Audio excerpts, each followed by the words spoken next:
Bonjour à tout le monde, à tous mes frères et sœurs et amis. Je vais vous partager la bonne semence du 28 mai 2023. Pierre leur dit, repentez-vous, et que chacun de vous soit baptisé au nom de Jésus-Christ, pour le pardon de ses péchés. Acte 2, 38. Dieu ne fait pas de considération de personne, mais en toute nation. Celui qui le croit et qui pratique la justice lui est agréable. Acte 10, 34 à 35. Excusez-moi, je reprends. L'apôtre Pierre, le premier nommé, le jour de la Pentecôte, Pierre prend la parole à Jérusalem. Il annonça l'évangile pour la première fois ce jour de la descente du Saint-Esprit sur les disciples, marquait la naissance de l'Église avec 3000 nouveaux croyants. Peu après, suite à la guérison d'un homme handicapé, il prêche avec énergie devant les autorités religieuses juives. Acte 3. Les arrestations, les coupes et les menaces ne les dissuadent pas plus que les autres apôtres, d'annoncer Christ ressuscité.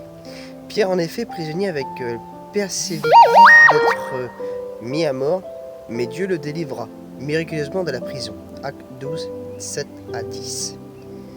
Je te donnerai les clés du royaume, je te donnerai les clés du royaume des cieux, avait dit le Seigneur à Pierre. Matthieu 16, 19. Il devait donc ouvrir la porte à tous ces juifs ou non-juifs qui reconnaîtraient l'autorité du Seigneur. On n'être pas dans ce royaume par naissance, il fallait la foi au Seigneur Jésus. Mort et ressuscité, Pierre ouvert en effet l'accès à l'évangile d'abord à l'Israël, le jour de la Pentecôte, acte 2, 38, 42, aux Samaritains, 8 à 17, puis à tous les gens des nations, que la Bible appelle les païens. Dans la maison des Corneilles, un officier romain 10, 34, 38, Jésus avait dit à Pierre que lorsqu'il serait vieux, il ne ferait plus ce qu'il voudrait, mais serait conduit à glorifier Dieu en laissant sa vie.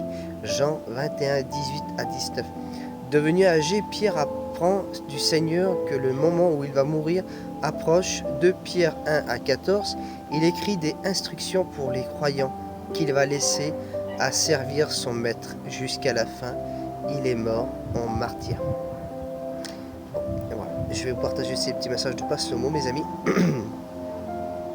Dieu est fidèle à ses promesses. Il ne permettra pas que vous soyez tentés au-delà de vos forces.